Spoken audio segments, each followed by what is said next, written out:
returned, greater than any the world has ever known. 60 years ago, they tried to destroy the world. They're back. Now, one secret government agency. Welcome to the Bureau for Paranormal Research and Defense. Has been called upon. Hellboy. To stand against them. There are things that go bump in the night. And we are the ones who bump back. Are you gonna be okay? How big can it be?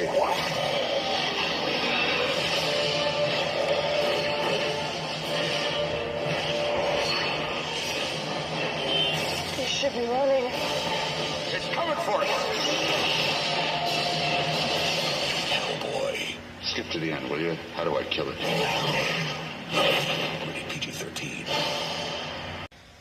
As the trailer indicates, the film stars a charismatic demon-turned investigator named Hellboy, played brilliantly by Ron Perlman, who works with the secretive Bureau of Paranormal Research and Defense, aka the BPRD, to suppress paranormal threats, but a resurrected sorcerer seems to make Hellboy fulfill his destiny by triggering the apocalypse, and nobody does it like Ron Perlman, man. They have tried their damnedest to try to reboot this series. David Harbour, who honestly isn't a bad choice, but just wasn't a bad movie altogether in 2019. They have a new reboot coming out, and I've only seen like little bits and pieces of like the trailer. But yeah, everything I've heard about that one is not very good. But Ron Perlman, man, he cements this role, and it helps that you have a director like Guillermo del Toro who knows what he's doing. Knew what he was doing with Blade 2, and of course he's gone on to become one of our great directors. And he shows why he was perfect for this. I mean, the world they create here is incredible. Some say that Hellboy himself looks kind of rubbery at times, but you know what? Compared to what we have with the reboots, you got to look at the makeup on Hellboy in this and think, you know, this is definitely much better than what we have nowadays. I mean, this is just a great, fun action movie. You got Selma Blair, Jeffrey Tambor, Rupert Evans, John Hurt, David Hyde Pierce. Just a fun concept overall here. Really fun action all the way through. I don't think I really need to say too much more about this one, as it already been said already. It's an incredible, fun film.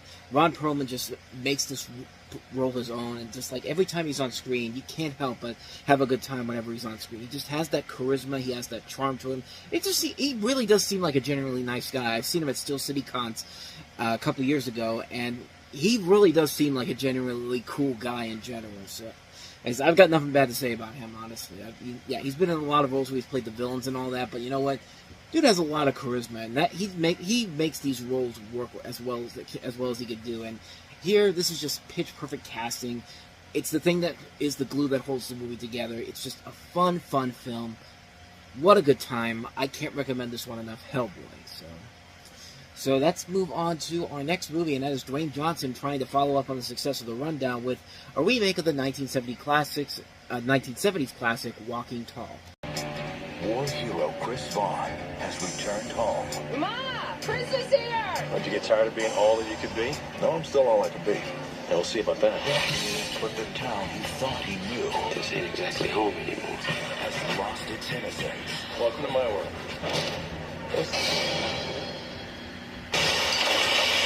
Guess that changes our relationship a bit, huh? Whoever did this left him for dead.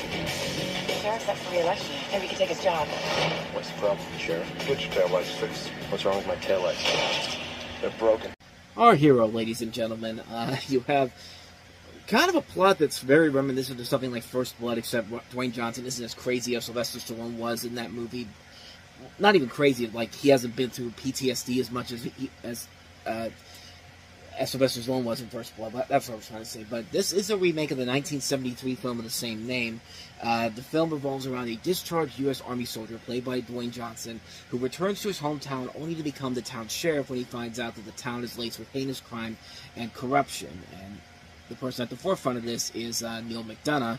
And you also have Kristen Wilson from the Dr. Doolittle movies, Ashley Scott, Johnny Knoxville, Kevin Durand. Kobe Smulders is in here in a pre-How I Met Your Mother role. Just some good casting overall here, and a decent director. This is Kevin Bray, who gave us All About the Benjamins, which was actually which is a film that probably should have been a whole lot better than it was, but really was not. And this is a film that just feels like the pieces are definitely there. Dwayne Johnson does show a lot of charisma in this movie, but man, the rest of the movie itself is your pretty substandard, generic stuff. I mean, it's a movie that, first of all, it's a PG-13 movie. Like, the original was rated R, I believe, and anytime you try to remake an R-rated movie into a PG-13 movie so it's safe and marketable, you know, it's very rarely works out. There's been a couple of exceptions, and certainly we're going to get to a couple of them in the next couple of years, stuff like The Longest Yard, just to name a few, but just to name one of them. But yeah, trying to make this a PG-13 family movie so that you can bring the kids along for the ride, I think it really hurts the film in the long run. It's a movie that really does not have a whole lot there in terms of a story. The characters are pretty bland and generic, and the acting by Dwayne Johnson is good, but it's not good enough to save the movie in general. It just feels like a movie that just really almost had the pieces there together. Just need a better screenplay to make it work, and more of an ability to just go all in, go for the rated R. You know, let's see what The Rock can do with an R-rated movie, and unfortunately, we'll see that in next year's Doom, which not a good sign altogether. But this Rock's pretty good in it, but it's not enough to carry the film over. So, let's go ahead and get into some more disappointments. And oh boy, this probably is the biggest disappointment, not just of the year, but one of the biggest disappointments in Disney history. You thought Wish was one of the worst movies Disney ever made? Let me tell you about a little movie called Home on the Range.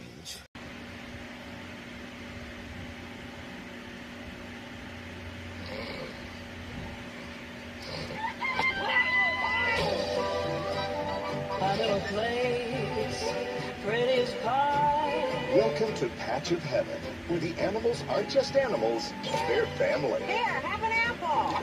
Don't go near any luau's, though. Walt Disney Pictures presents Home on the Range, featuring new music from the composer of The Little Mermaid and Beauty and the Beast, and songs performed by Katie Lang, Bonnie Raitt, and Tim McGraw. Say, girls, You got milk? Well, if it isn't the Phony Express. I'm sorry, girl. they're gonna auction off Patch of Heaven. It's Alameda Slim. Just one more purchase and the whole Bay territory belongs to me. Luckily, I got it. they have a plan. We go nab that Alameda Slim and use the reward money to save the farm. What is this, the frozen food section? Next spring, Where do you think you're going? It's your time. You want to get nuts? Let's get nuts! Walt Disney Pictures presents This town rocks. Fuck, he must be taking stupid lessons from that buffalo. Rico, Sorry. The Girls, We don't eat meat. It's kind of like a professional courtesy. and Alameda Slim. I think these cows got it in for me. You go, cowgirl. In a story of courage, They're stew meat. teamwork, Move on, bounty hunters. Now I've seen everything. and utter madness. Yeah, they're real. Quit staring. Disney's Home on the Range on April 2. Bust a move. Who put this here?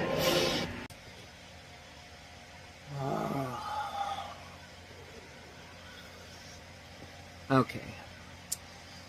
Yeah. That was terrible. That was the trailer, by the way. That was not the movie itself, but the movie is even worse. You know, whenever I hear people say that Disney has been on a downward spiral, you know, the last year movies they've made have been absolutely horrible.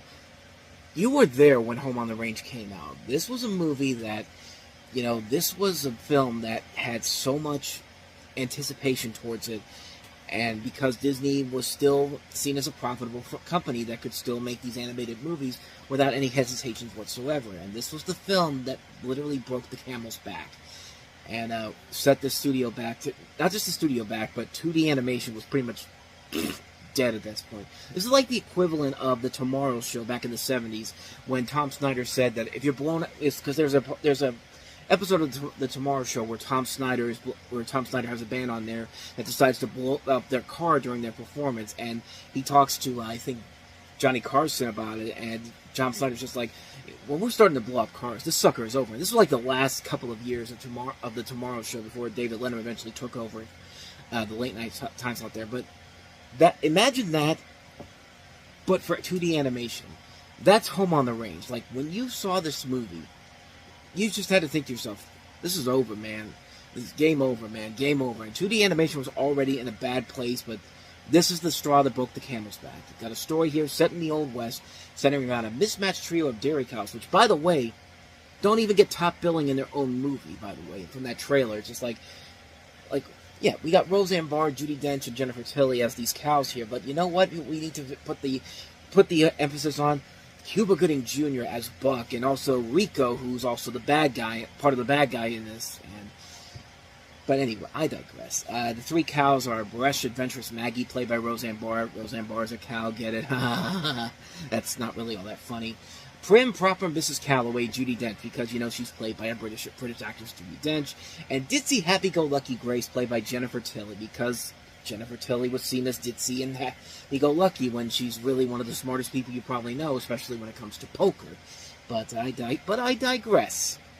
The three cows must capture an infamous cattle rustler named Alameda Slim, played by Randy Quaid, for his bounty in order to save their idyllic farm from foreclosure.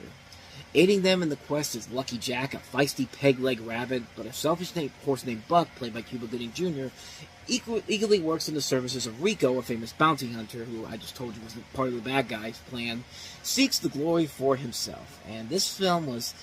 Okay, I get that little kids will enjoy this, but as I've always said, little kids will enjoy anything you put in front of them because they're little kids. They don't know any better. You could sit them in front of Despicable Me 4 this weekend in theaters, and they would still love that, even though at my screening, this movie was, that movie didn't have the laughs in that one, but, like, I would have, like, when I wrote my original review for this on the website, I literally said I almost wanted to punch a mother who took her kids to that terrible 9 Lives movie that came out in the summer of 2016, because that was when around that movie came out, but I was an asshole right back then. So I still, you know what, I probably would still say the same thing nowadays, because it's just like, if you're taking your kid to 9 Lives, that terrible Barry Sonnenfeld movie, that's not even a Barry Sonnenfeld film you expect, with Kevin Spacey as a talking cat, then you don't deserve to have children whatsoever. People who take these kids to these stupid movies like this are just creating troubling kids in the future. Those social media influencers that we have out there now who, you know, were never told no in their life, were too spoiled and too entitled. That's what we're creating with movies like this. I mean, this is just creating troubling kids in the future because you refuse to show them something that's not insulting their intelligence like that movie. And this movie is just as lousy, too. This is a terrible movie. I mean, the animation is fine, I guess, but it's not spectacular in any way compared to other Disney movies. The characters are pretty stock. There's, like I said, they're just generic characters because of who's cast in them. You know, Roseanne Barr is a cow. Judi Dench is this prim and proper cow. Jennifer Tilly is the ditzy cow. There are no clever jokes. You just saw in the trailer. There's references to Batman, the 89 Batman, The Matrix. You know, there's jokes like, there's no, they're real, quit staring at them. Like, there's no clever jokes in this movie. This movie is fucking horrible.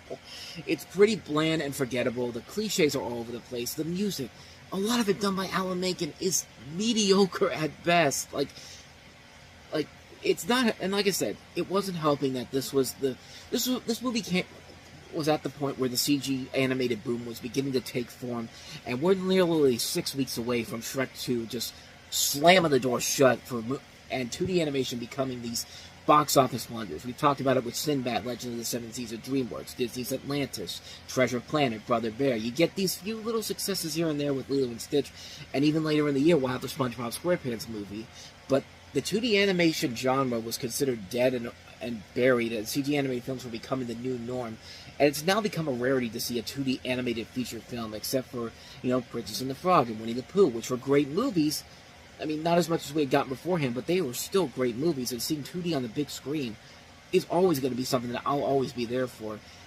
And much like the other Disney animated films in the early 2000s, this was taking way too much money to produce. Like, where did $110 million go? That's how much this movie cost. Like, I don't get it. Where did all that money go? I mean, Brother Bear didn't cost that much. Brother Bear looks like a much better movie, too, in terms of the animation, the storytelling, the characters. Like, that was a movie that looks a whole lot better than this, and that was around $60 million. Just like, where did the money for this go? Like, honestly, it's just like, it's baffling how this movie just completely just ruined Disney as a whole at one point. But it was the unfortunate death of Disney's long-lasting 2D animated second renaissance that began 15 years prior with The Little Mermaid, and this was the one that broke the camp, that ended it all, because, you know, and Disney had to say, hey, we've either got to advance or just continue to falter, and so they had to make the switch over to CG animated films to see if they could find success on their own in the new era of CG animation, especially when you consider that Pixar, who would produce the better Disney animated movie that we'll get to later in the year, was about to end their contract with Disney. You know, Michael Eisner was in the final years of his contract as the head of Disney, and he was his second half of his tenure was definitely much lesser than his first half of his tenure, and the fact that he couldn't repair the relationship between Pixar around this time was one of the many things that made people inside the Disney organization say that maybe it's time for Michael Eisner to go.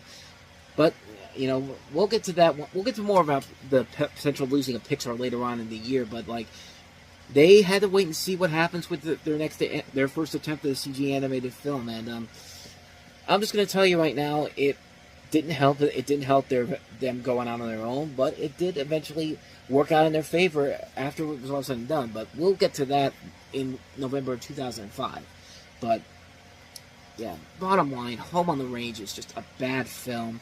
Just a poorly put together movie, lazy animation, bad characters, bad comedy, bad storytelling, mediocre music, just an abysmal film, which literally was the end of the road for Disney's golden streak of films they had during the Renaissance, during that second Renaissance, and they were kind of stuck in a lull between 2005 and then eventually when the big changeover happened after their next movie came out. But again, we will get to that one a little bit later on. But that is Home on the Range.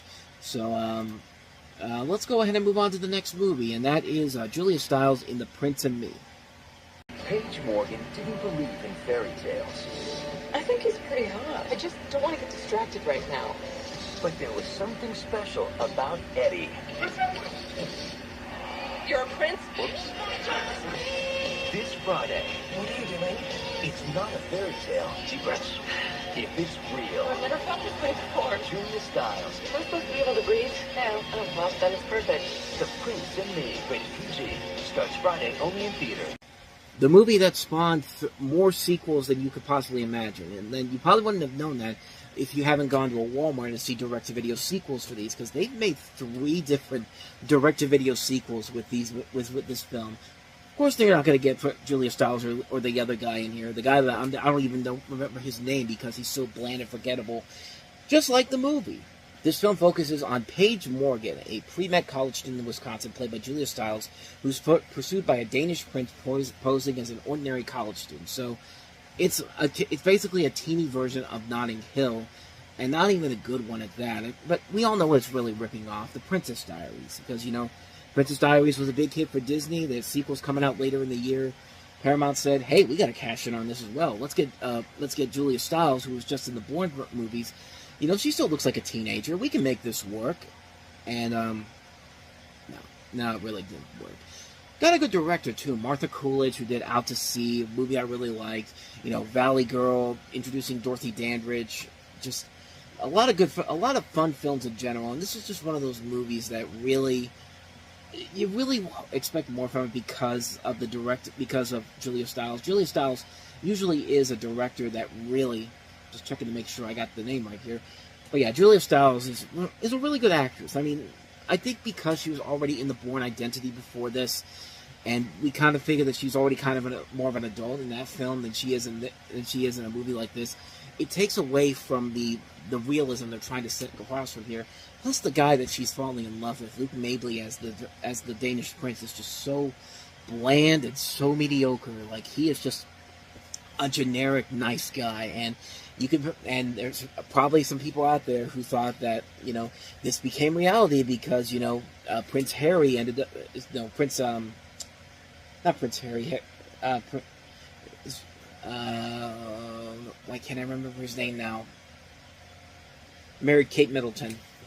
I don't want to have to pause it, but I think I'm going to have to. Prince William. Good Lord. Like, that's one of those ones I should know because I know Harry is married to Meghan Markle.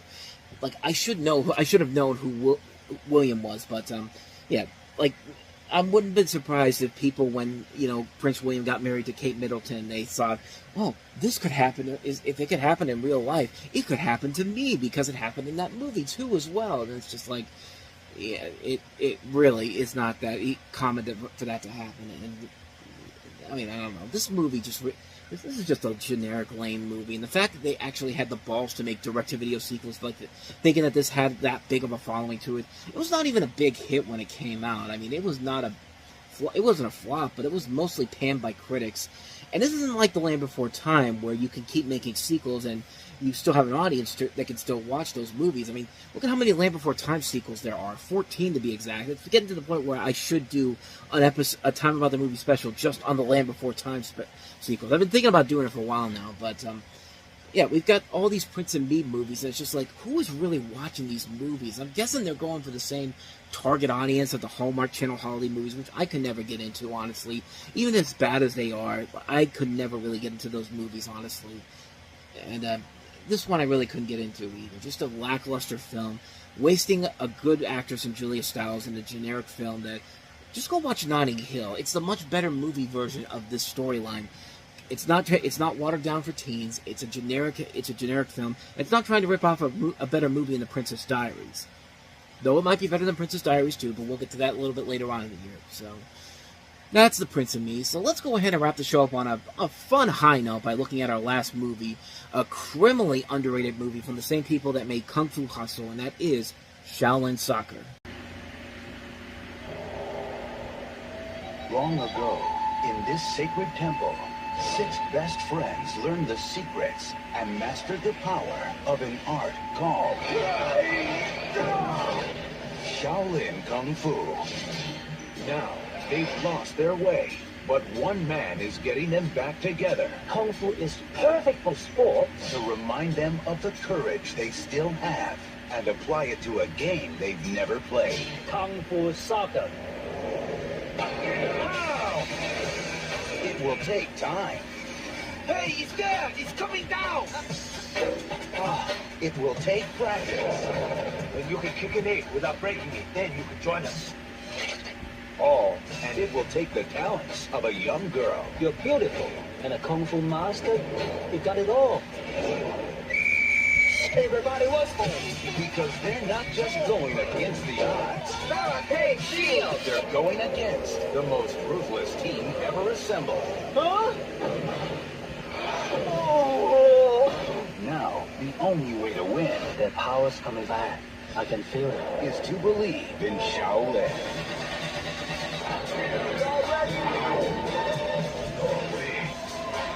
Let's go! Throw those hands up for the Kung Fu. Get ready to be swept off their feet and taken to the extreme.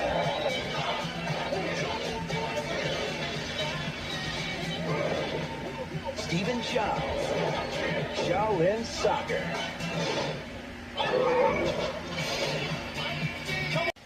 So this is a movie directed by Stephen Chow, who would later go on to create Kung Fu Hustle, which actually does come out this year in the U.S. And actually this film, I thought this film was actually released in 2003 in the U.S., even though this is technically a 2001 Hong Kong release.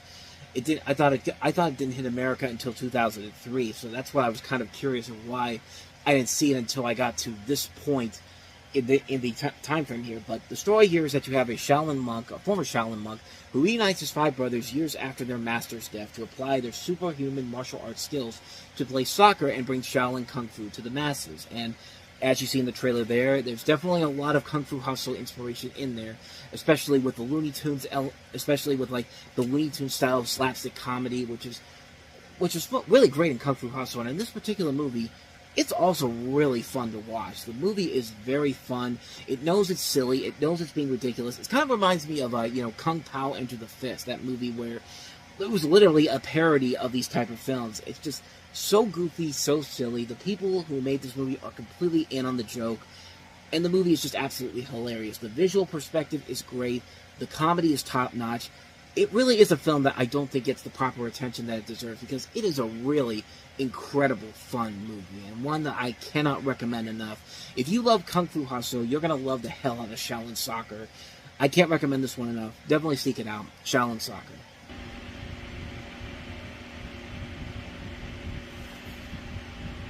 Nate Johnson has a new set of wheels. Hey, Dad. Three-wheel motion, hydraulic switches. For an old-fashioned family vacation. I can already smell my mama's cooking. Let's go! Son, you want to learn how to drive? Use your first lesson. You see what she's wearing? I made this outfit myself. Get upstairs and finish making the rest of it. A family of 5. I thought I told you to leave that rap stuff alone. Nobody who's been shot. Tupac Shakur, shot. Notorious B.I.G., shot. Marvin Gaye, shot. Hey, 1,500 miles. I didn't sign up for some Indian village. I'm 1/8 Cherokee. Back off, my daughter. I dance with wolves. 3 long days. I wouldn't have done that if I was you.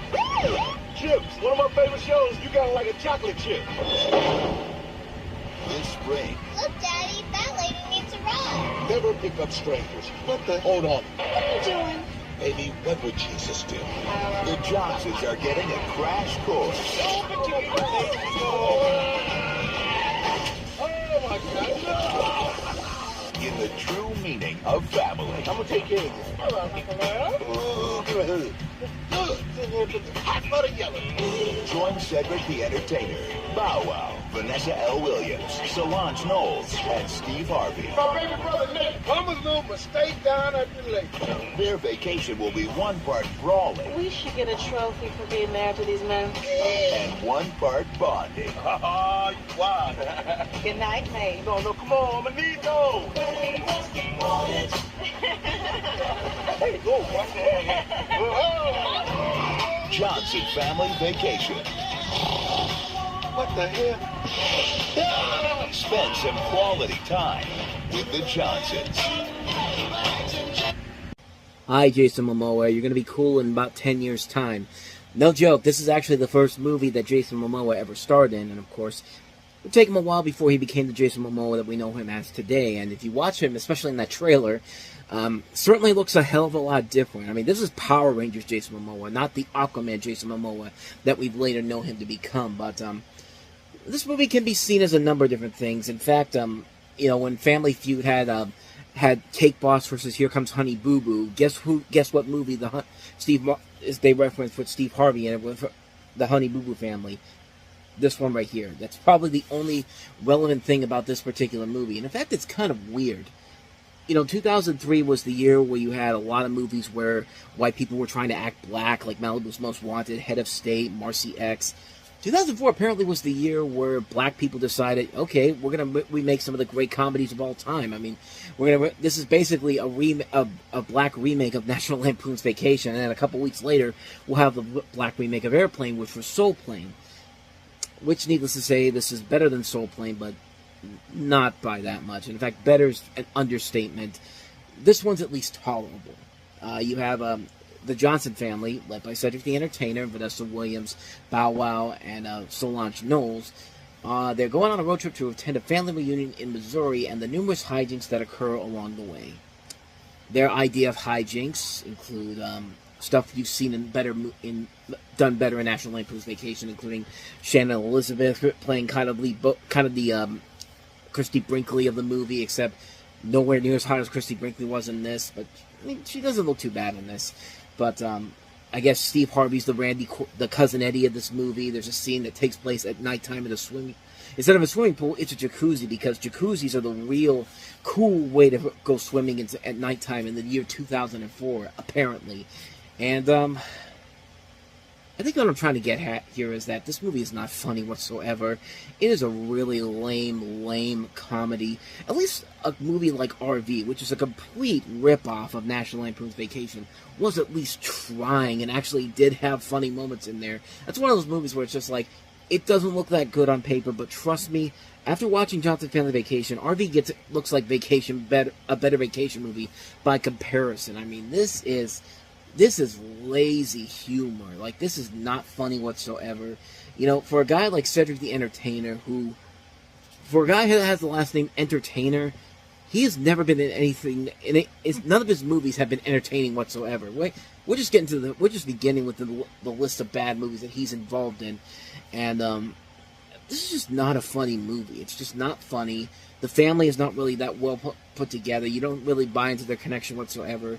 The jokes don't land. The humor isn't really that set up well. The story is bland and mediocre. It's just a lackluster film that has zero effort put into it whatsoever. And it's lazy. It's just lazy humor. It's the type of comedy that just tries to entertain you by ripping off something that's far superior and does this job way better than whatever the hell they're trying to do here. And there's nothing of value to this movie whatsoever. Like, there's not one single laugh in that trailer, and usually that's where you put the best jokes in there. And if that's the best jokes they have in this movie, then that's a bad sign right there. That's just... It's a bad movie. It's a really, really bad movie. But yeah, unfortunately, it was a success. It did make money. It was the most successful movie of the weekend, which again isn't really saying a whole lot. And I think it's hilarious that this movie in particular beat out the next movie, which had the bigger budget, the higher ambitions to it, but failed on a number of different levels. And that movie is The Alamo.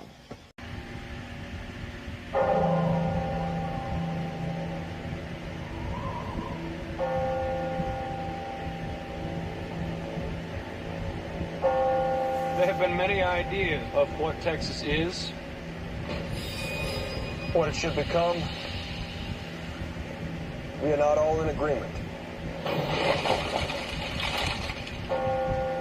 But I'd like to ask each of you what it is you value so highly that you are willing to fight and possibly die for.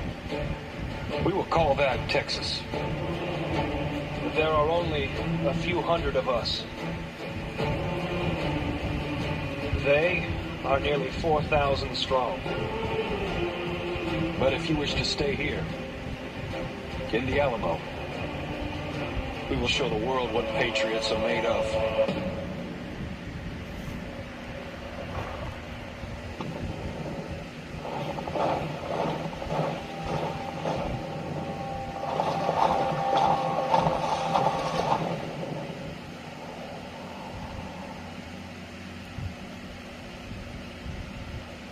We're gonna need a lot more men.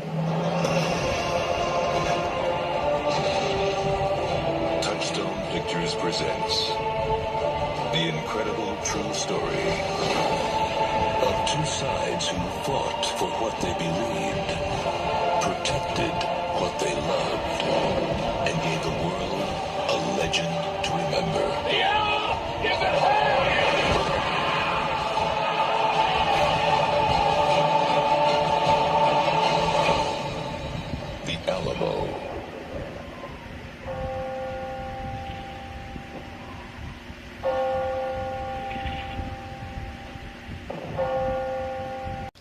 They're going to need a lot more people to come to this movie, too, but nobody went to see it. And, yeah, as you can tell, this didn't open up on Christmas. This was a film that was pushed back. They basically had to re-edit the movie down. I mean, it was edited down to 3 hours, and later it was reduced to 2 hours. So, basically, the movie was supposed to come out around Christmas time, and then they pushed it back because of the editing. Even the original edit for this movie really would not have added anything to this movie whatsoever. Because, yeah, this film bombed hard. It lost Disney over $140 million. Cost $107 million to make, only bringing back just $25 million total. Nobody wanted to go see this movie. And quite frankly, you can really see why right from the get-go. And the story of this, if you don't know the story of the Alamo, it's basically this. As I'm waiting for the thing to come up, here we go. An historical drama detailing the 1835-36 Texas Revolution before, during, and after the famous siege of the Alamo, which took place in 1836, where 183 Texans and Tejanos, Mexican-born Texans are American-born Texans, commanded by Colonel Travis along with Davy Crockett and Jim Bowie, who were besieged in an abandoned mission outside San Antonio by a Mexican army of nearly 2,000 men under the personal command of the dictator of Mexico, General Santa Anna, as well as detailing the Battle of San Jacinto on April 21st, 1836, where General Sam Houston's ragtag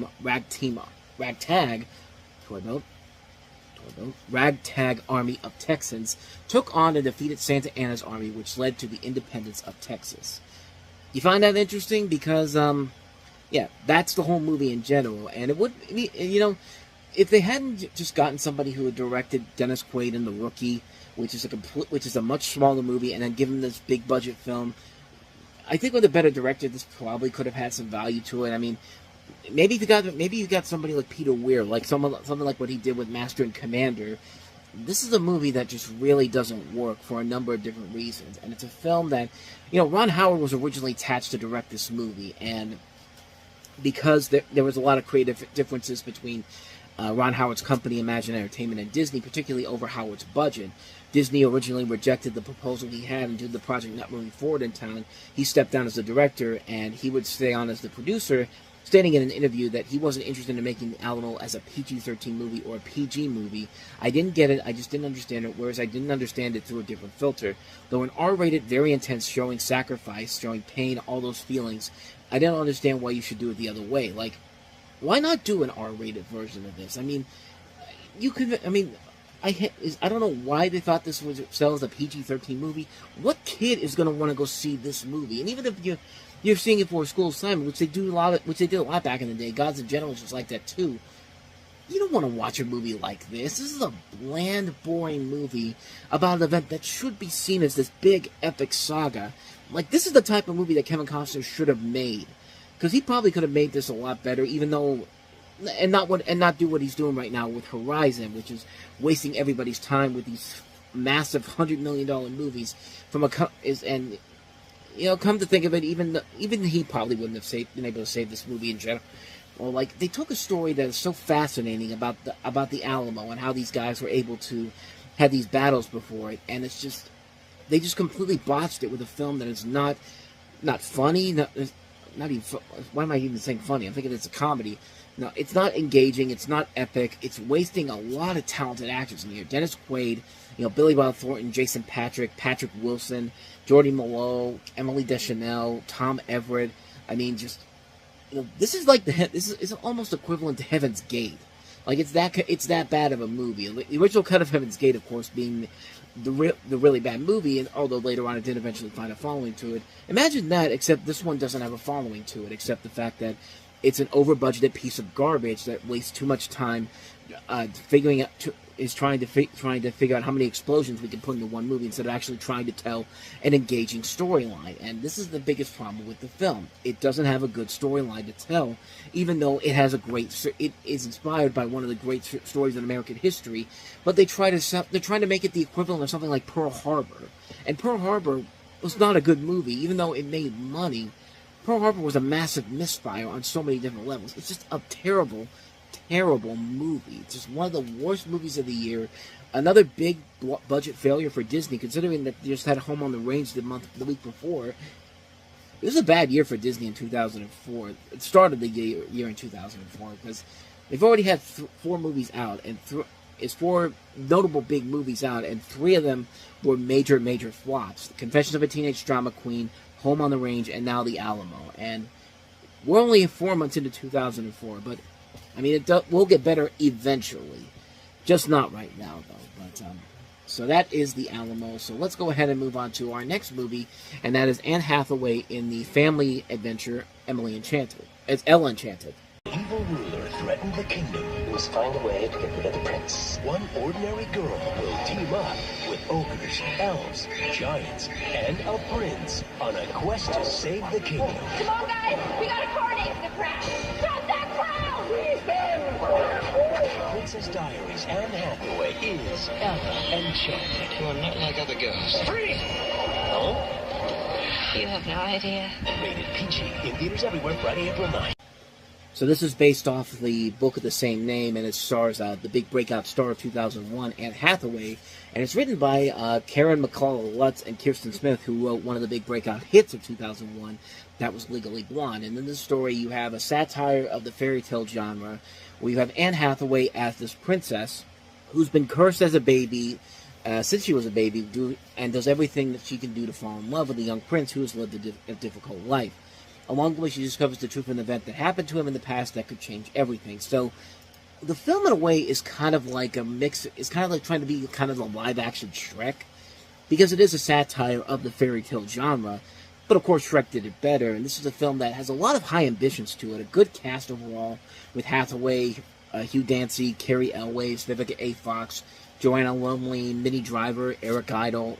A good cast in general, a good idea in general, but just a movie that works better in animation. I mean, they've tried that, and like I said, it's basically trying to be a live-action equivalent to Shrek, but Shrek works because it's written by smart people, it's written by funny people, the movie in general is just a great film, and it just works in animated form. Like, there's a lot of good ideas to this, but just poor execution overall, and a director that just really was not really fit to do this type of a film. It's just a lazy story too, characters that are not memorable whatsoever. Anne Hathaway's doing the best she can to save whatever dignity is in this movie left, but it's just not enough to save the film in general. It's a really, really dull movie, which has gone on to surprisingly have a cult following to it. I found out because this wasn't a big hit when it came out either. It was a film that was sort of an underperformer, but it's gone on to have somewhat of a following to it. You hear people talk about it sometimes, remember fondly, and maybe, I don't know, maybe it's because I haven't seen it in a while, but to me, I just never really felt like this was a film that was really that great to begin with. It just felt like a film that had a lot of potential to it, had a really good idea to it, but just couldn't really get out of the funk that it was in, unfortunately. At least to me, it wasn't. So yeah, that is Ella Enchanted. So with that said, let's go ahead and move on to the next movie, another big comedy flop, and that was The Whole 10 Yards. Hitman Jimmy the Tulip is sensitive. I just vacuumed this rug. I need your help. Oz is scared. You're afraid of everything, Oz. That is so not true. You are a nitwit, Oz. Laszlo is mad. And Jill is glad. Why don't we go out and kill somebody tonight? Well, Bruce Willis, Matthew Perry, The Whole 10 Yards. Rated PG-13. Starts Friday, April 9th. That right there is why that movie bombed, because the original was an R-rated movie, and as we've talked about in the past, R-rated movies that have PG-13 sequels or remakes almost never work. Here's another example of that, and wouldn't you know it, from our old pals at Franchise Pictures. Thanks to falsified dental records supplied by his former namer, Oz, played by Matthew Perry again, retired hitman Jimmy the Tulip, played by Bruce Willis, now spends his days compulsively cleaning his house and perfecting his culinary skills with his wife Jill, played by Amanda Peet, a purported assassin who has yet to pull off a clean hit. Suddenly, an uninvited and unwelcome connection to the past unexpectedly shows up on Jimmy and Jill's doorstep. Oz is begging them to help him rescue his wife from the Hungarian mob, his wife played by Natasha Henstridge. To complicate matters even further, the men who are out to get Oz are led by Laszlo Gogolak, played by Kevin Pollak, a childhood rival of Jimmy's and another notorious hitman. Oz, Jimmy, and Jill will need to go the whole 9 yards and then some to manage the mounting mafioso mayhem. And yeah, you could pretty much tell how bad this movie is. I mean, this is a lazy sequel. Like, it's a sequel that's completely unnecessary. And like I said, PG-13 sequel to an R-rated movie.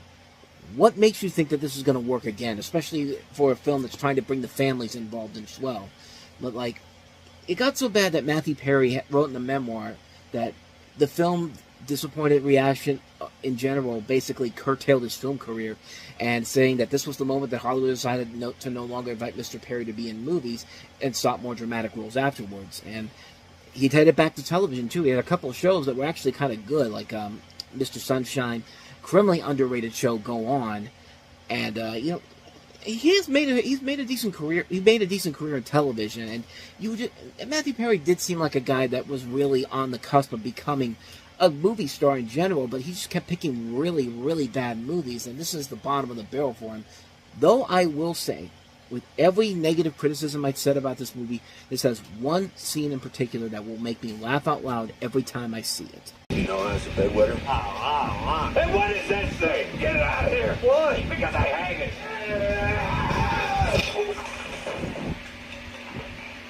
Check. That right there is the single funniest scene in the entire movie, when Bruce Willis is on a drunken stupor and they build this shot glass pyramid, and he goes and he looks at Matthew Perry and just like, what is this thing? It's like, and Matthew Perry's just like, that's the pyramid we've been building for the last 3 hours, and Bruce Willis is just like, get it out of here. Why? Because I hate it. And then he just headbutts himself in there. This movie is absolutely terrible, but that one scene in particular is the only reason I have a physical copy of that movie, so I can watch that scene over and over again. I don't care if it's online.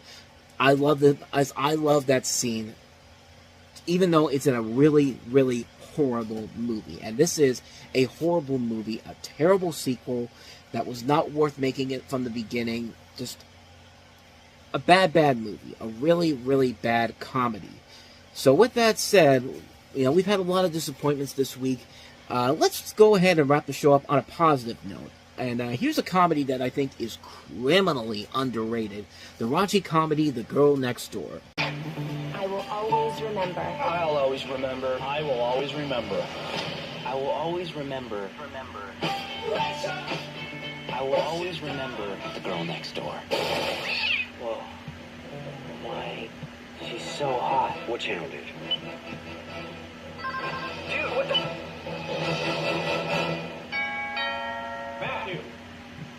Matthew, come down here. What are we gonna do about this? No. Sorry. Dude, she comes to your house and she makes you strip, okay? Where's she do? Damn. Should've kissed her. So, you figured this out. You need a girl. What are you thinking? What are you thinking? I don't know. Somebody's gonna push him. Ooh, boxes. That's my principal. You're friends with P, huh? Yeah. Well, we're kind of going out. Someone's gonna make him do things he never thought he could do. Dude. I know. Get in. All right, what? Matthew, we live in a crazy world.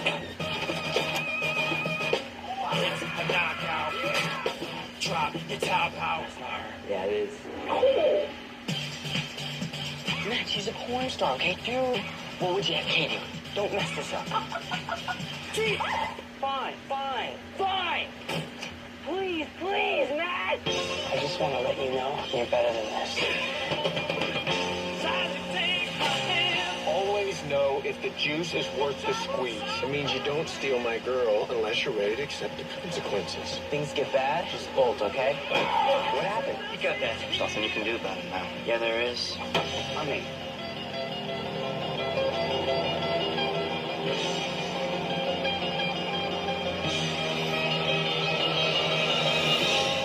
I'm all right. Can I come in?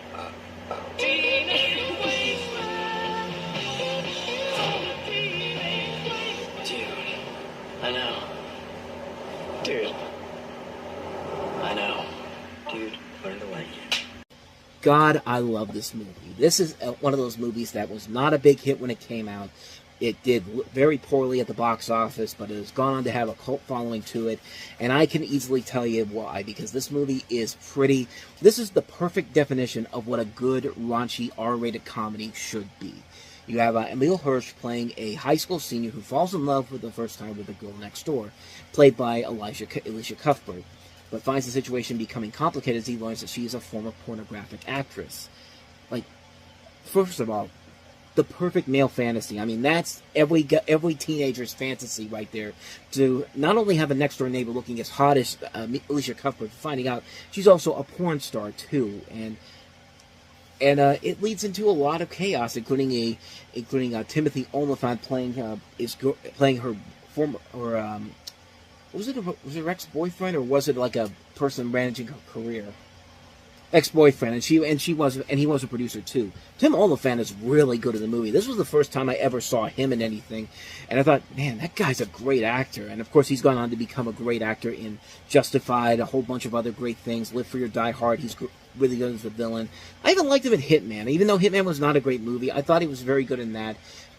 Just a fun idea in general, and it's about as raunchy of an R-rated comedy as you can get, and that trailer doesn't even tell you what they have to do at the end So they basically have this idea that the three Emil Hirsch and his friends, they decide to go to prom, and they decide to make a porn film on prom night with these strippers that they have there.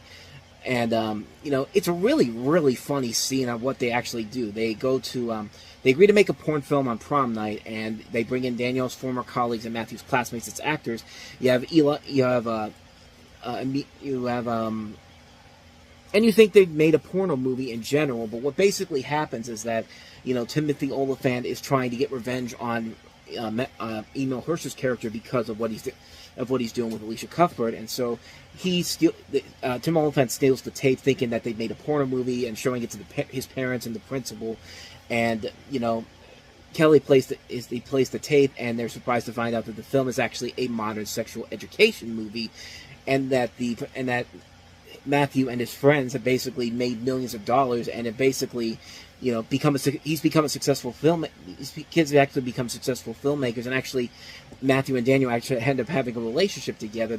It's so chaotic, but at the same time, it ends on a really fun note that it turns it 360 around, and it's just really, really funny stuff. Like, it's a really good movie that I feel like does not get the proper attention that it deserves. The acting overall is great. The comedy is very funny.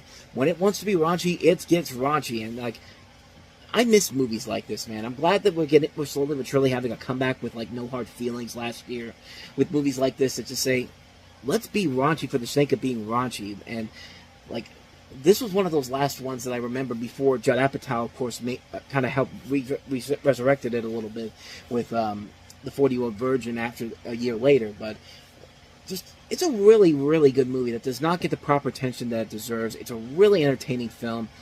I really love it. I really enjoy this movie a lot. I think it deserves to get more and more attention as the years go on.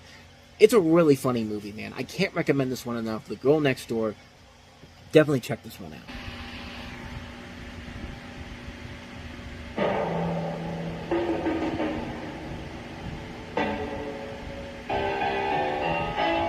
I've killed a hell of a lot of people to get to this point.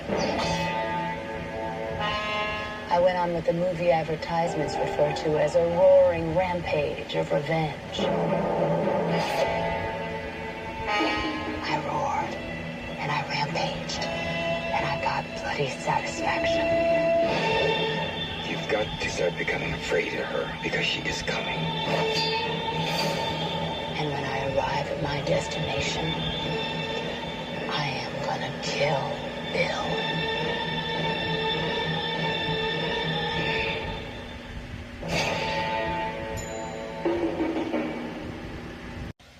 We could have done this in the first movie, but no. This is a movie that had to be split into two parts, according to Tarantino. But I'm sorry. The first part still has the most memorable moments here. The second part, I hate to say it because I do like this movie, but it is a major, major letdown.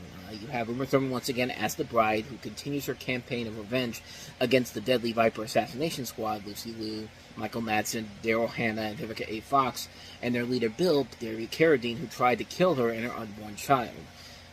And like I said before, the first movie had the most memorable moments from this story in general, and this is the second film, and you expect the second film to really be the film where we get all the moments that are building up to this big moment where the title happens. This woman's going to go kill Bill, and even when she does it, it really is one of the most anticlimactic ways of doing it. And by the end of it, it's just like you're just like, that's it.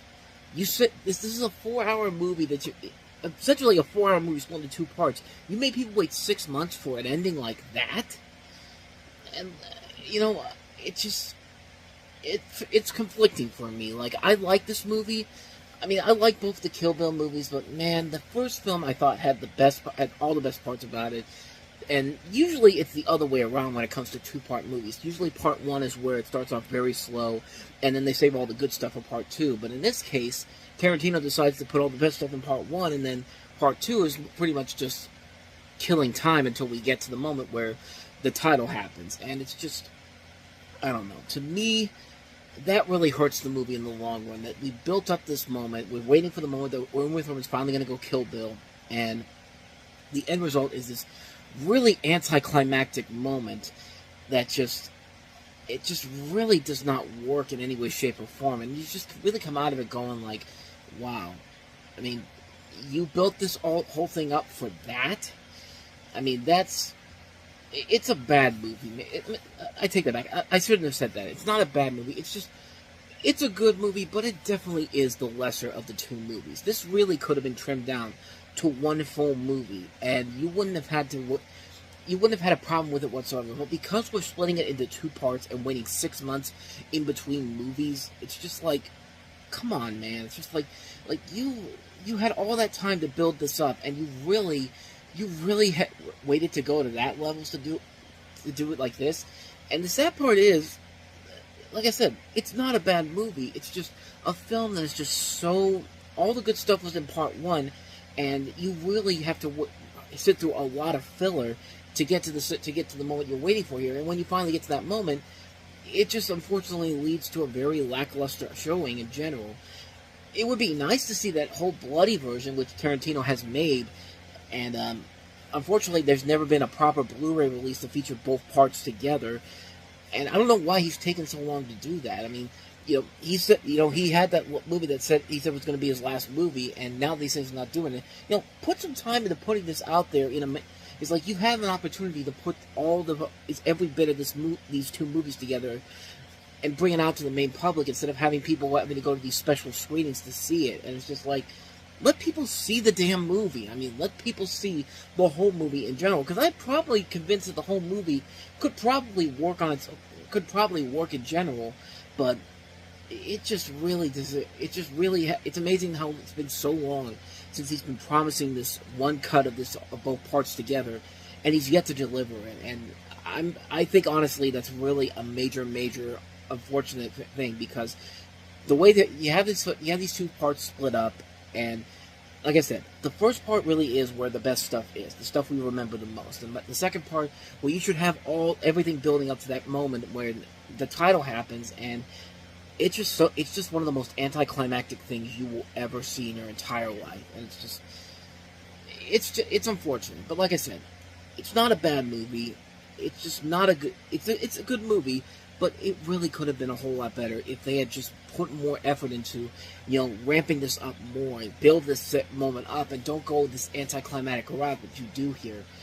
I mean, that's just my personal take on it. I mean, I think most people can agree with me that the first part is the best moments in it, but I don't know, me personally, I thought the second part was not as good. It's still good in general, but it just really let me down that we built up this whole movie to just leave with such an anticlimactic note. Like, I just want to see. Let me see it in two. Let me see the whole movie in one. Because I feel like if you do that, I think my thoughts on this movie not having as much stuff in there really could change around. But then again, who knows if that ever will happen? Quite honestly. So yeah, that is Kill Bill Volume 2. So let's go ahead and move on to the next movie, which is The Punisher. They murdered my family. They thought they murdered me. My actions are not vengeance. No, not vengeance. Punishment.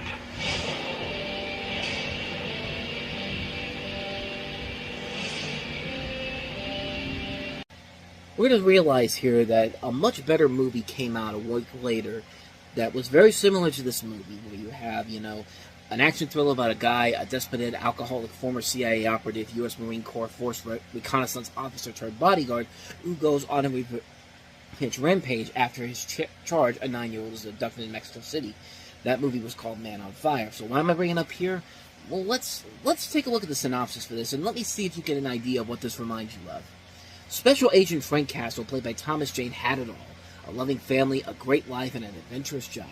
But when his life is taken away from him by a ruthless criminal played by John Travolta and his associates, Frank has become reborn, now serving as judge, jury, and executioner, a new kind of vigilante out to wage a one-man war against those who have done him wrong. And you know, for the most part, the movie does just follow the main origin story of the character, but as far as the movie goes, it's a major disappointment. And the biggest problem with the film is the casting. Thomas Jane, who can be a good actor at times, doesn't look or feel like Frank Castle at all. And he overplays this role way too much. John Travolta is such a pointless villain. And he plays it so over the top, like it's on the levels of Turtle in Battlefield Earth. That's how bad this is. The script features some really bad bits of dialogue, some of the cheesiest lines you will ever hear in an action movie. Lines that you've heard done to death in numerous other action movies. And this movie does absolutely nothing different to make those lines work. And, you know, I brought up Man on Fire for a reason, because we're going to delve more into this next time around when we look at that film. But the best movie about The Punisher came out the next week, and it was not The Punisher, it was Man on Fire, which was pretty much a Punisher movie with Denzel Washington playing a character so much like Frank Castle, except for carrying the name of Frank Castle. That's the better Punisher movie. If you want to see a movie that around that time, that's the much better one to watch. But I'm willing to bet that all of us out there have seen it. We'll delve more into that later on, but I guess if you want to see the better Punisher film with actually the Punisher involved in it, you'd have to wait a couple years for Punisher Warzone. But other than that, though, just skip out on this movie. It's a really, really bad film in general. So, yeah. Let's go ahead and move on to the last movie here, which is Connie and Carla, which is Nia Vardalos' follow-up to My Big Fat Greek Wedding. And let's see if this has the same kind of success that My Big Fat Greek Wedding did. Connie and Carla were two small-town girls whose dream of stardom had taken them nowhere. Could I get my drink? Oh, sorry. What's your problem? Why can't you just be normal? I only have one life. I want it to be a happy one. But they're about to find out how real professionals make a hit. They've seen us. Don't let them get away. Why are you taking all this? We just suddenly realized we have to make a move for our career. Now, they're on the run. We gotta go someplace where they never look for us, because there's no musical theater, no dinner theater, no culture at all. Los Angeles. And in search of a place They sound great. They're lip syncing. where two wannabe stars can hide out Are you crazy? We're women. No one needs to know that. and still manage Hi there. to steal the show. I'll be home at work. Is he singing? Nope. This was the beginning of the downfall for Nia Vardalos, who... Actually, you could make the argument that the My Big Fat Greek Life TV series was the beginning of the downfall, because she never had that success that the first My Big Fat Greek Wedding had 2 years prior to this. And this was one of those films where it's just like, she's never coming back after this. After accidentally witnessing a mafia hit in the Windy City, gal pals Connie and Carla, played by Nia Vardalos and Toni Collette, skip town for L.A., where they go way undercover as singers working the city's dinner theater circuit as drag queens.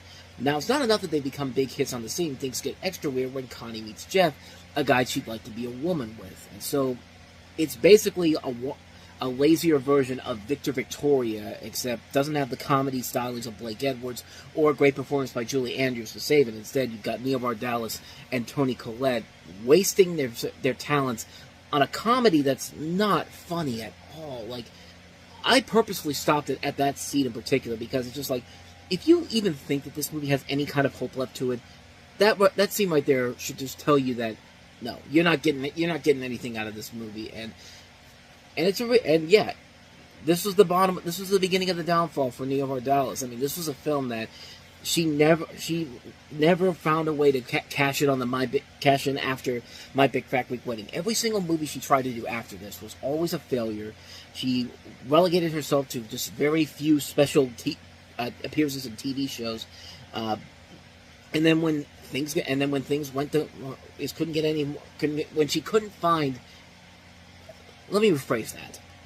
When she couldn't find success elsewhere, that's what I was trying to say. When she couldn't find success elsewhere, what did she do? Went back to the thing that made her famous in the first place, with pointless sequels to My Big Fat Greek Wedding that were nowhere near as successful as the first movie, but she made them anyway because, hey, she's got to pay for her house somehow. I mean, like I don't even want to say anything bad about her, but I'm sorry. These are the type of movies that make you never have a career after this. It's just like you're living off of something that you did the first time around, and you just cannot You cannot get away from that. And every time you try to do it, nobody wants to go see it because nobody wants to see you in a movie like this. And again, it could work if it was funny. It could work if there was something valuable to it. But this movie is so stupid and so pathetic. Like I said, there have been better drag movies that have been much funnier than this. You know, Victor Victoria, Tootsie, Mrs. Doubtfire, Tu Wong Fu, Thanks for Everything, Julie Newmar, Big Mama's House. I mean, these movies that are much, much funnier than anything from this pile of garbage. And this is a lazily put together movie that is not funny, not clever whatsoever. It is stupid. It's ridiculous. It is one of the worst movies it's one of the worst comedies I've ever seen. Just a terrible, terrible movie. What more do I gotta say, man? It's freaking Connie and Carla.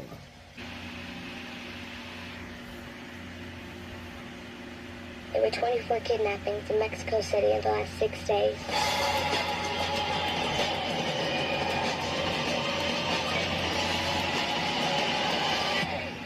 Have you protected a lot of children before, Mr. Creasy? Yeah, I don't know. Bodyguards gotta be close to people. You know, I'm no good at that. It was silent time. People gonna appreciate that. 16 years of military experience, extensive counter-terrorism work. What happened to your hand? Birth defect. No, it's not. No more questions. That's it. Period. You hear me? Peter just wants to be friends. I regret that your profession needs to exist. So do I, Marjorie. He's like a bear. Yeah? Big, sad bear. Good things happen too, Creasy. Yeah? Like what? Like meeting me. Creasy, you're smiling. Peter! Peter!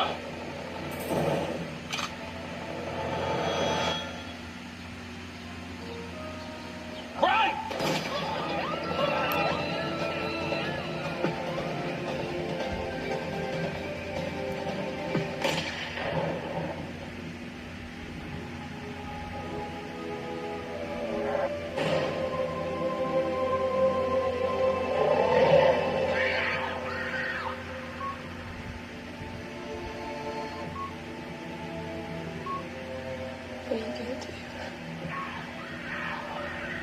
I'm gonna go get her. Anyone who gets in my way. Anybody who profits from it. Anybody who opens their eyes at me. I'm gonna kill him. Tell me about Rysher. I'd like to understand him. A man can be an honest in anything. It depends on how good he is at it. Creasy's art is death. He's about to paint his masterpiece.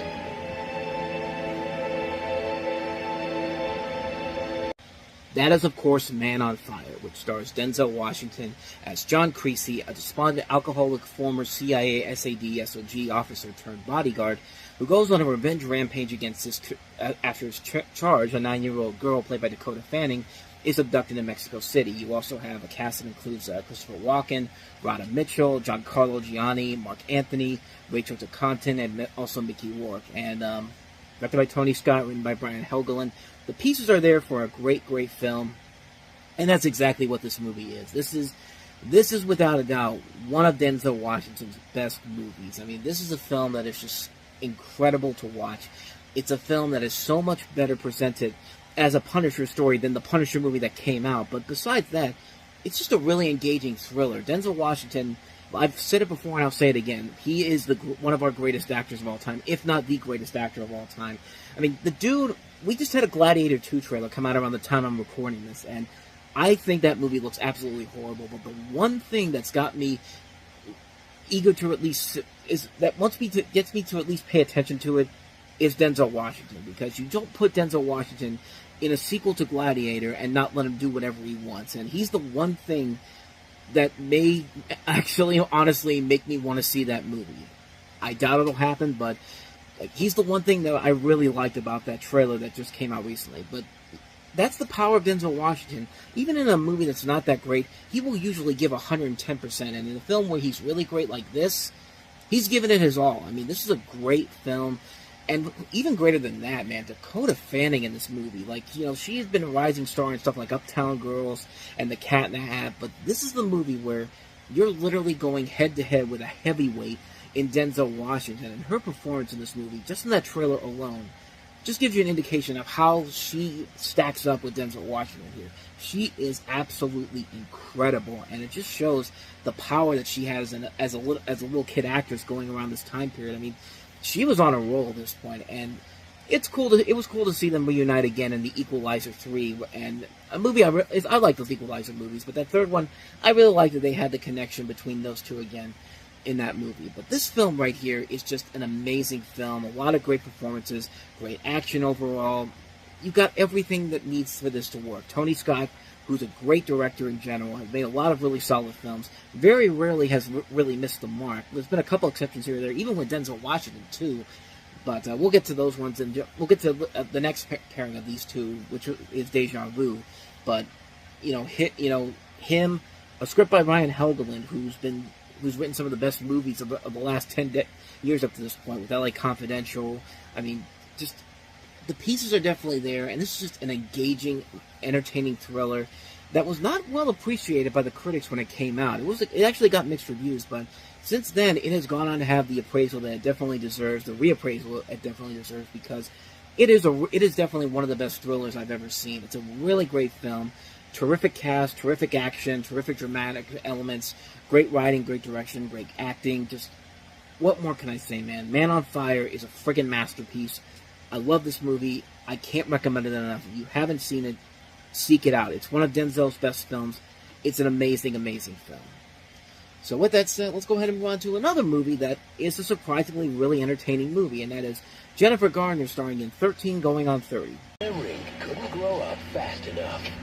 Smile, sweetie. Don't you knock? Are you wearing a bra? You're not Dad, stop taping. So on her 13th birthday, Check this out. Wishing dust. she only made one wish. I hate being 13. I just want to be grown up. And she woke up 17 years later.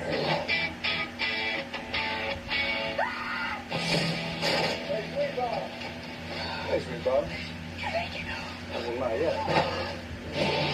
Something really freaky is happening here. I slept in an apartment I've never seen before. There was a naked man in my shower, and I saw it.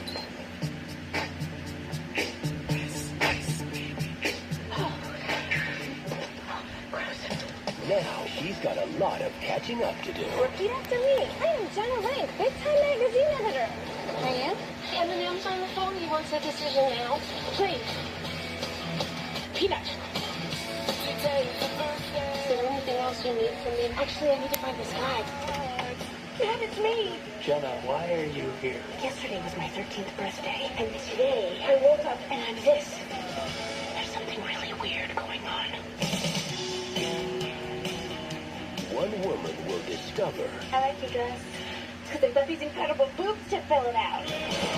she's truly a kid at heart. It's 11 o'clock on a school night and I'm at a party. It's so cool. It's 11 o'clock and people are leaving. Maybe if somebody played something other than this. Honey, play whatever you want to. Maddie, it's Thriller!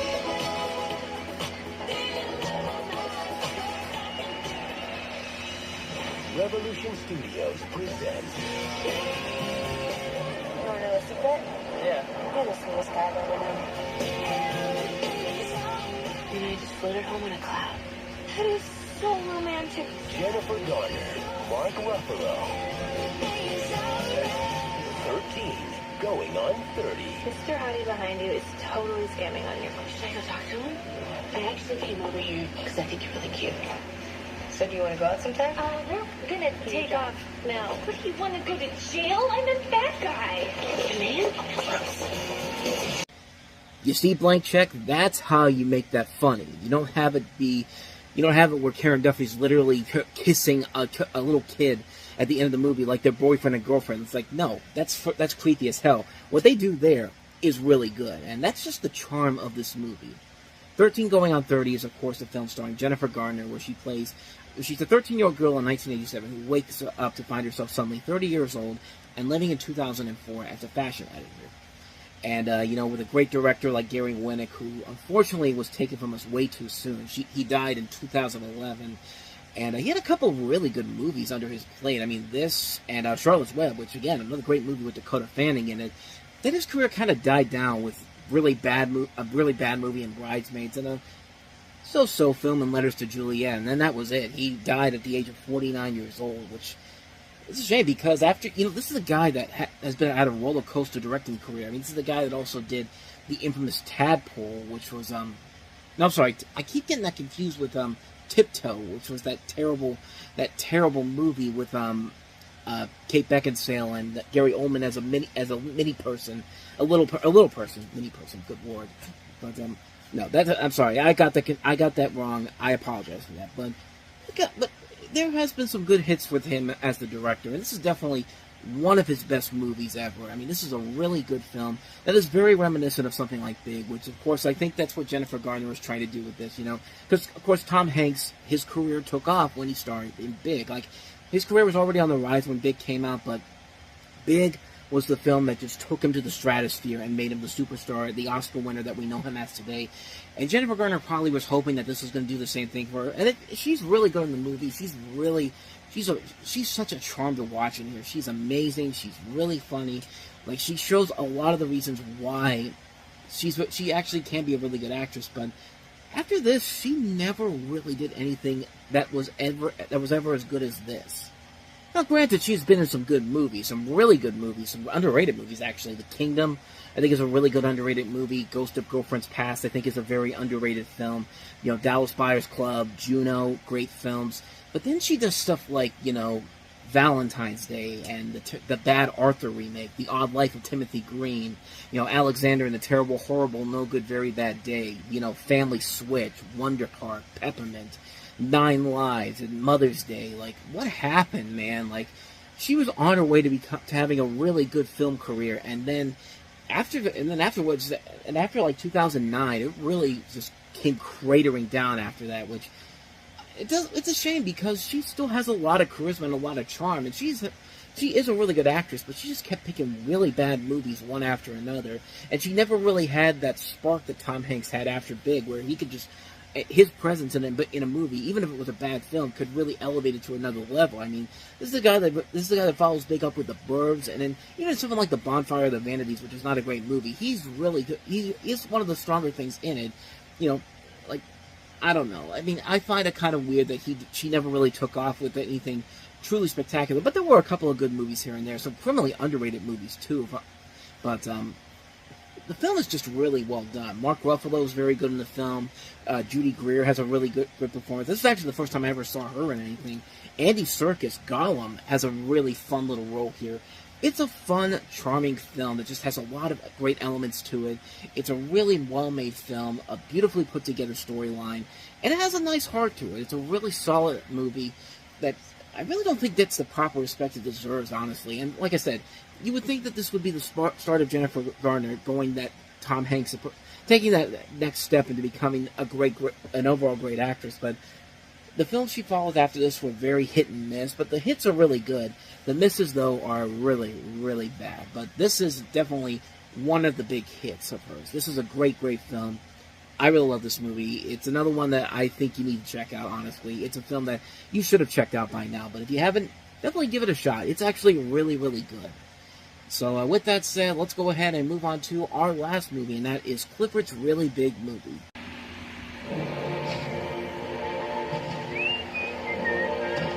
He's the biggest. He's the reddest. And he's coming your way. Hey, it's Clifford! Woof. It's Clifford, the big red dog. Hello there. I don't believe it. It's got to be the biggest dang dog I've ever seen. In his very first film. We need something big. It's something that people have never seen before. It's Clifford's Really Big Movie. Join the world's most lovable dog as he goes on his biggest adventure ever. Then let's get ready to rumble. We're not going to let you go on a great big adventure without us. Hop on board with Tebow, Cleo, Isn't showbiz great? and a brand new pack of friends. Hey, that's us. Yeah, it's pretty cool.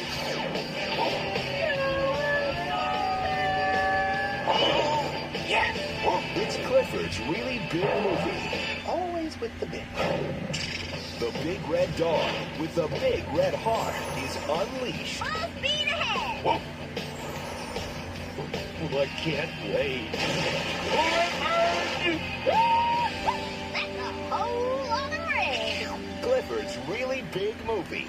I find it kind of odd that John Ritter, who plays Clifford in this, like, you saw the trailer, he doesn't really talk all that much in this trailer, which is really surprising. I know he just died a couple months before this movie came out, but this movie had been in the can at that point, and you would think that they would have something there, but no, this is Clifford's Really Big Movie, which is, of course, based off of the PBS kids show, which was around at the start of 2000, and the show did actually end because John Ritter passed away, and I guess they decided not to continue producing any episodes. I think also the kid from Caillou also died around this time, too, so it was a really bad time for kids involved in PBS shows.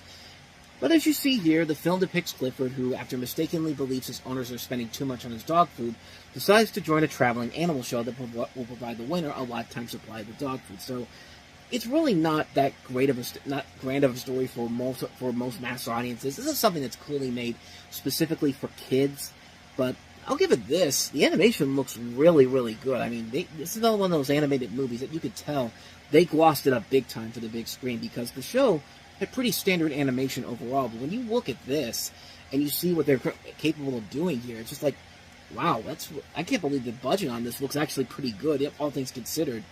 And you got a lot of the same people from the TV show, you know, not just John Ritter, but Cree Summer, Kel Mitchell, Gray DeLisle. I keep screwing up her name. I keep doing this. Gray Delisle. Okay.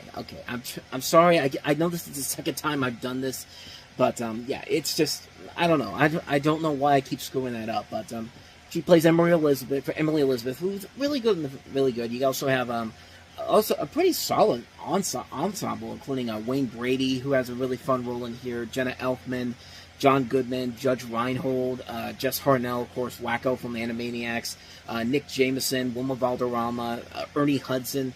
There is a lot of good talent involved in here, and like I said, the animation overall is really, really good. I mean, this is really solid animation all around here for a show that really, I definitely was a little bit too old for Clifford the Big Red Dog, obviously, but even though I did watch some PBS, mostly because of Arthur on at the time, but yeah, this is clearly something made for kids, and for kids, it's fine for what it is. I mean, I give it credit for the much higher quality animation overall. I also think that this is weird too. One of the writers is Rhett Reese, and that name may not sound too familiar, but you're definitely going to remember him from the movies that I'm going to list here, because this is the guy that wrote stuff for Zombieland, G.I. Joe Retaliation, Deadpool, Deadpool 2, Deadpool and Wolverine. It's incredible to think that he was one of the writers on here. He also wrote a lot of stuff that you've seen before. Dinosaur, Monsters Incorporated. He even wrote for like Cruel Intentions 3, Tarzan 2. Like, this guy basically has a lot of range as a writer in general. I thought that was kind of amusing when I saw his name attached to this as the screenwriter here. And like I said, it's a movie clearly made for kids, but a fun movie made for kids. I think kids can watch this. It's very harmless stuff. It's not going to ruin your kids. It's not going to ruin your kids' intelligence by any means necessary. Is now comparing it to the live action film, I would say that this is definitely better, but not by that much. Even though the live action film clearly has I thought the live action film was actually not that bad. I thought it was kind of fun for what it was trying to do. For a kids movie of that caliber, I thought that was fine, but yeah, but this is about as fine for kids as you can get. It's nothing too spectacular, nothing too amazing, but it's a good fun time for them. For them, they're going to enjoy it a lot. For the parents, it's one of those movies where it's a cinematic babysitter, but unlike something like Despicable Me 4, there's nothing about this movie that's really harmless and actually doesn't insult their intelligence or their humor, but it's a good fun watch for the kids. They're me. She's new. There's this guy in my calculus class. I could talk to him for you. And on April 30th, We're gonna do something. she's not going to take it anymore. Love ya. Mean Girls. Rated PG-13. They're coming April 30th. The real first big film for Lindsay Lohan after Freaky Friday. Avoid Confessions of a Teenage Drama Queen, because this is the movie where she really gets to show what she can do. And in the film, she plays a native teenager who transfers to an American high school after years of homeschooling in Africa. And she quickly befriends two outcasts played by Lizzie Kaplan and Daniel Franzese, and with the trio forming a plan to exact revenge on Regina George, played by Rachel McAdams, the leader of an envied clique known as the Plastics, which also includes Amanda Seyfried and Lacey Chabert. And the cast of this movie is just expansive, because you got Tina Fey, who also wrote the script for this, Tim Meadows, Anna Gasteyer, Amy Poehler, Neil Flynn from Scrubs.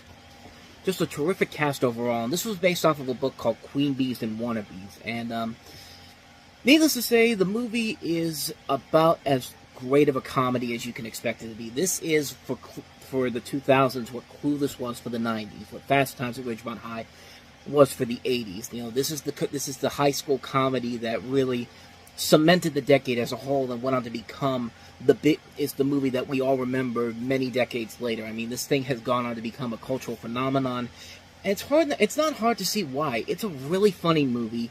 It showcases a lot of young talent in here. Lindsay Lohan coming off of Freaky Friday, showing that, hey, this girl's got a great future, and so does everybody else in the cast. I mean, the Plastics are fun to watch. They're, you know, I saw this when I was 15, and yeah, they looked hot to me. I mean, they still do, honestly. They've aged very well. Of course, Rachel McAdams, she's gone on to become an Oscar-nominated actress. Amanda Seyfried's been in a lot of really good stuff. Lacey Chabert, who had already pretty much had made her name with stuff like Party of Five and The Wild Thornberrys. I mean, this was a chance to show what she can do, and everybody in here is really, really good. I mean, the film really is a well-made film. A lot of great funny stuff. I mean, this is produced by Lorne Michaels, and that's why there's a lot of SNL talent in here.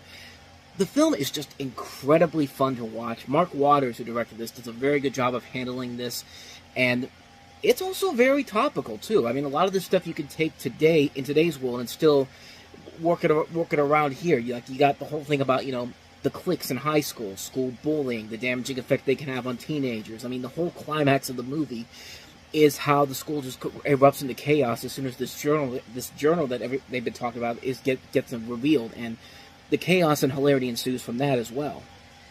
It's a movie that is really something that can still hold up even by today's standards, and it just pains me to think that the recent remake we had was so bad. I mean, it's not really it's a remake, but it's mostly based off of the stage musical, but it's a remake. I mean, it's literally the same movie, except the cast is younger, and it's basically adding in musical elements from the musical numbers to make you feel like it's something completely different, when it really is not. It really is not the same. It really is nowhere near as good as this original movie is, and I still can't believe that I'm one of the few people that thinks it's one of the worst movies of the year, because, come on. Which movie would you rather have? Would you rather have the remake, or would you rather have the much funnier original version? I take the original version any day of the week. And yeah, the remake has some good casting in there in general, but it's just the same movie, except put in musical numbers. And, like, they only did it because Mean Girls has become a cultural phenomenon, and you put musical numbers in there, and you put it out in a time when there's no other movies coming out because nobody's putting out any big blockbusters in January. Of course it's going to make the money that it made. Of course it's going to be the big hit it was. I just didn't see it. I didn't like the recent one that just came out, the 2024 one, but it doesn't take away from my love of the original Mean Girls. It's a really funny movie, really smart, funny stuff. I mean, this is the movie that also shows how good of a writer Tina Fey is, because she later go on to do 30 Rock. She's still one of the best people to come out of Saturday Night Live. I mean, most of the stuff she's done has been really good. I've never seen her in anything really that bad before, and this was the movie that kind of branched her out as well. I mean, this is just a fantastic film. Needless to say, it's definitely one of the best movies of the year, easily, and one of the great high school teen classics of all time. I can't recommend this one enough. Mean Girls, classic movie, need I say more, So with that said, let's move on to the next movie, and that is Pierce Brosnan and Julianne Moore in the romantic comedy Laws of Attraction.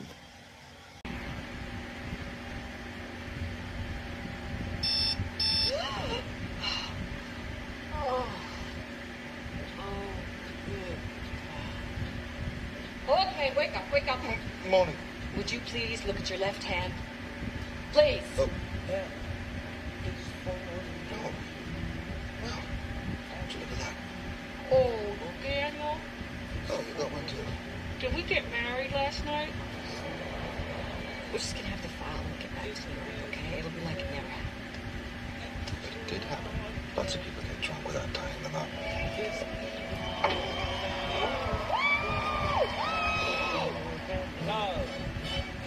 If you had taken the time to examine the document, you wouldn't have predicted. No, clearly you Counselors! Okay. Whatever the two of you got going on, take it outside.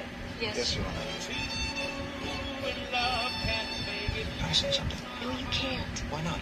You'll be the laughing stock of New York Bar Association, and because you will say something contrary just to be contrary. This is my marriage, too. Oh, you see what I mean?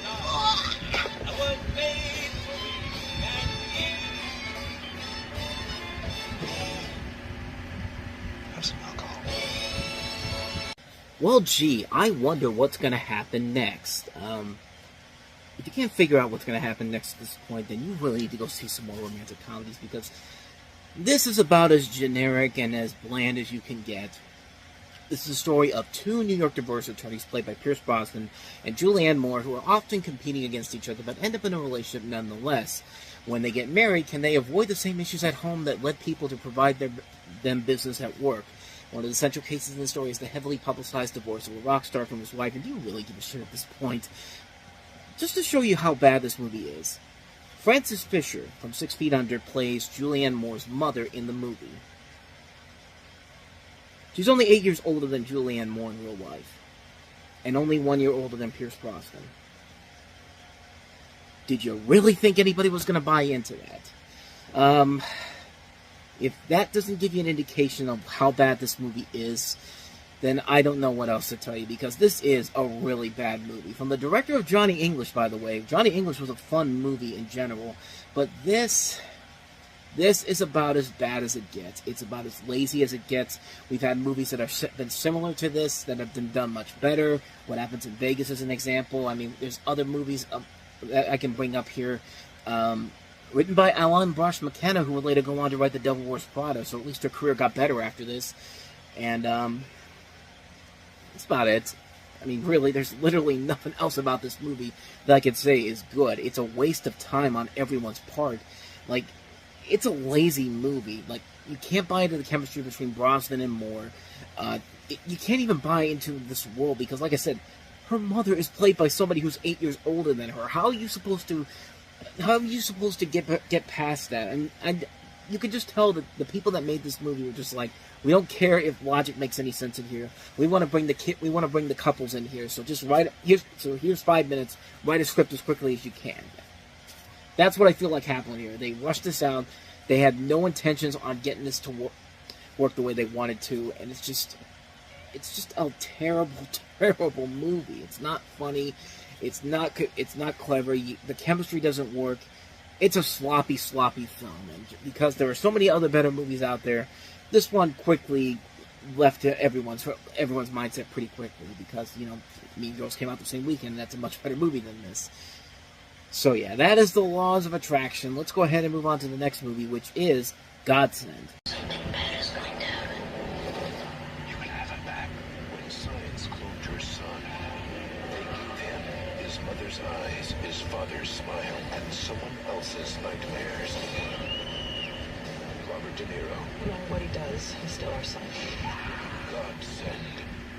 I love how the marketing is just putting the focus on Robert De Niro. Yeah, screw Craig Kinnear, screw Rebecca Romaine.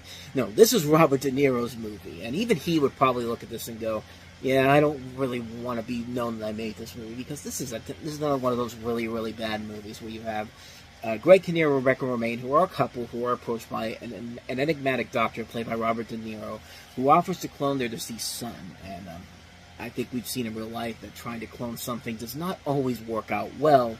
And yeah, this is about as bad as it gets. And I swear they cast this kid, Cameron Bright, to be in these movies where he has to look so evil, because they cast him again later on in the year in this movie called Birth, where I guess he's possessed by Nicole Kidman's lover.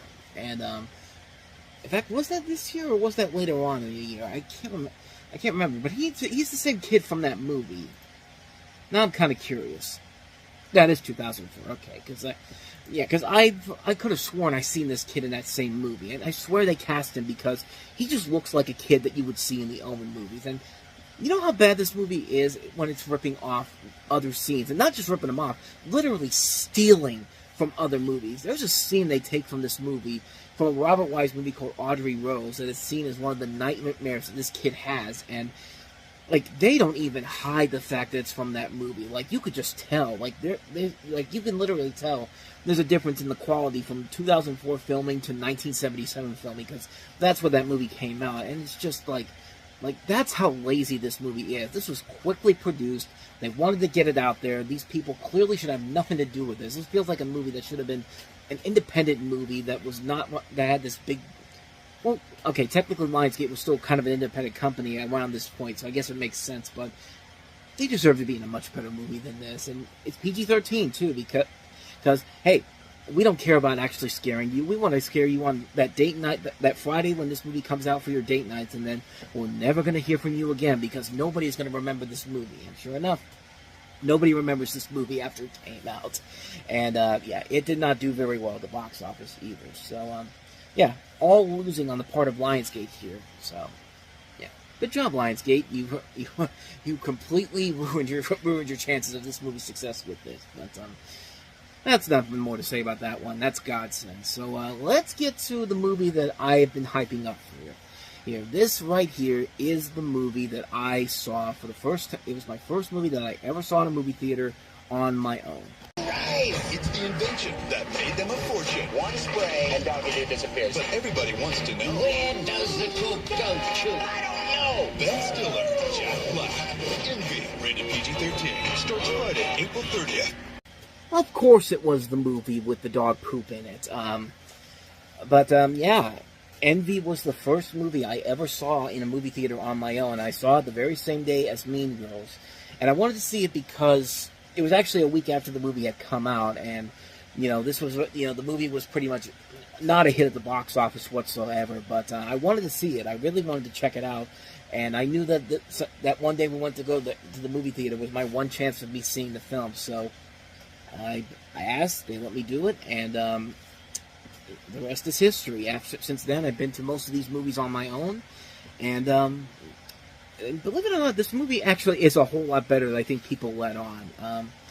So Ben Stiller and Jack Black star as Tim and Nick, best friends, neighbors, co-workers, whose equal footing is suddenly tripped up when one of Nick's harebrained get-rich-quick schemes actually succeeds. Vaporizer, a spray that literally makes dog poop or any kind, for that matter, evaporate into thin air. To where exactly is anyone's guess. Tim, who had scoffed at Nick's idea and passed up on an opportunity to get in on the deal, can only watch as Nick's fortune and Tim's own envy grow to equally outrageous proportions, when the flames of jealousy are fanned by an oddball drifter played by Christopher Walken, who imposes himself into the situation. Tim's life careens wildly out of control, taking Nick's with him.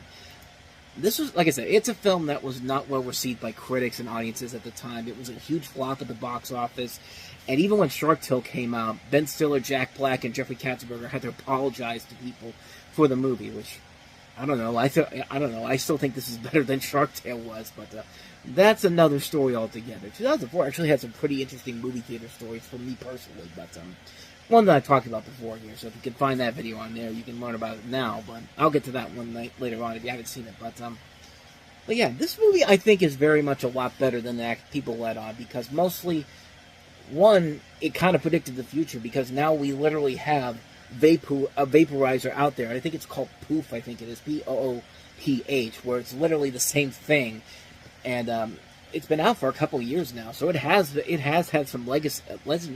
It's a legacy to it. Plus, I really do think the movie is a lot funnier than people let on. I think it is a very, very decently put together movie. There are moments in here that are very funny, over the top ridiculousness. I mean, there's a lot of things in this movie that really should not work, but it's so silly, it's so ridiculous, but it actually is a lot better than I think people let on. And, you know, you can honestly relate to Ben Stiller in this movie. You know, he doesn't get in on this idea, and his life basically just careens off a downward spiral while Jack Black's career goes up. And, you know, it gets to a point where, like, he snaps at his boss at the plant that these guys work at. And the great thing about that scene is that nowadays I can relate to a scene like that, because, you know, Ben Stiller gets pushed to this limit, and there's talking, the whole scene in particular, it's really the best scene in the movie, where Ben Stiller is talking to his boss about his performance review and how it's down. And, you know, Ben Stiller just has this moment where he just finally snaps, and, you know, he tells off his boss, tells it like it is, how he's really feeling, and just one of the great reactions from Ben Stiller. This is my favorite scene in the whole film. I would love to see you try to turn your weaselly little mouth into a fake smile, day after day after day, while you have to wave toodly fucking doo to your best friend who's rearing up on a big white horse like he's the Lone Ranger. Then I'd like to take a peek at your performance chart, you beady-eyed little shrimp-boat bastard! It is such a pitch-perfect scene because, you know, we've had those bad bosses in our lives, or just bad days where we just want to snap at somebody. And, you know, I've been lucky enough for most of my life to contain it, to keep that personal stuff, you know, locked in there, so I don't get into trouble with my bosses or anything. Because I do like my bosses at my job that I work at, but at the same time, you feel the pain that Ben Stiller is going through when in that moment. Like, it's just such a pitch-perfect scene, and you have that idea in your head that that's exactly what that would look like if you ever snapped at somebody like that. And it's just like, that's why I really like that scene a lot. I think that is, without a doubt, the best scene in the whole movie for me. But the movie itself, I think, is a lot better than people let on. It's a great... it's a fun little dark comedy. Great, kind of a little bit of overkill, because it's definitely a very flawed film, but I think it's a lot better than people let on. I think it is a very enjoyable film, and I don't know, maybe it's because it holds a special place in my heart as the first film I went to see on my own, but I thought it was a lot better than people let on. It's not just one extended poop joke, really. It's more than that. It's a much funnier film than I think people let on. I think it's actually kind of an underrated little gem. I think it's one that definitely deserves a recommendation. Definitely give it a shot. I think you might be pleasantly surprised by it. It's definitely one of Barry Levinson's better movies coming out around that time when his career was kind of taking a little bit of a downward spiral. And this was kind of the beginning of him kind of slowly but surely coming back a little bit, because he'd have a couple other movies after this that were actually really good. And I think this is a film that is well done on its own. Not a great film overall, but I think it's a whole lot better than I think people let on. It's a really fun film. Envy, definitely give it a shot. I think you'll find a lot more of it out of it than you would think you would. So let's go ahead and move on to the last movie we have here, and that is Jesus Christ, Jim Caviezel, following up the Passion of the Christ with Bobby Jones, Stroke of Genius.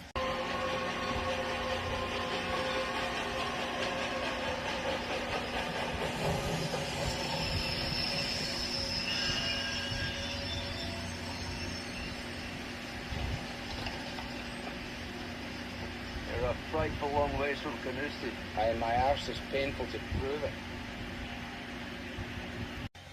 Riveting.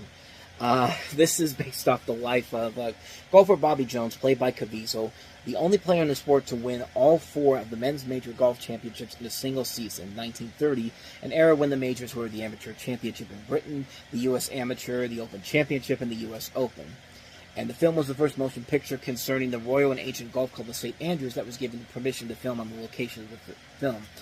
And here's the biggest shocker I found out about this. This is directed by the same guy that did Roadhouse, Roddy Harrington, who did also Striking Distance. And you also got Claire Forlani in here, Malcolm McDowell, Jeremy Northam, Aidan Quinn among the cast here as well.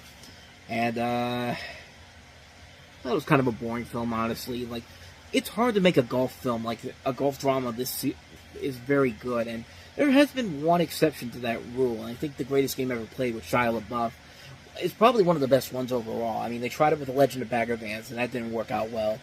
Probably the best golf movie I think I've ever seen is Tin Cup with Kevin Costner and Rene Russo. You know, I've kind of made fun of Kevin Costner a lot over the last couple of months, especially this week with the news that came out about his Horizon film. But you forget Kevin Costner has made some good movies in between those movies where he gambled at all. And Tin Cup is one of those great little underrated gems that really deserves a lot more attention. And this is just kind of a generic, boring film. I mean, there's really nothing about the story in particular that's really all that amazing.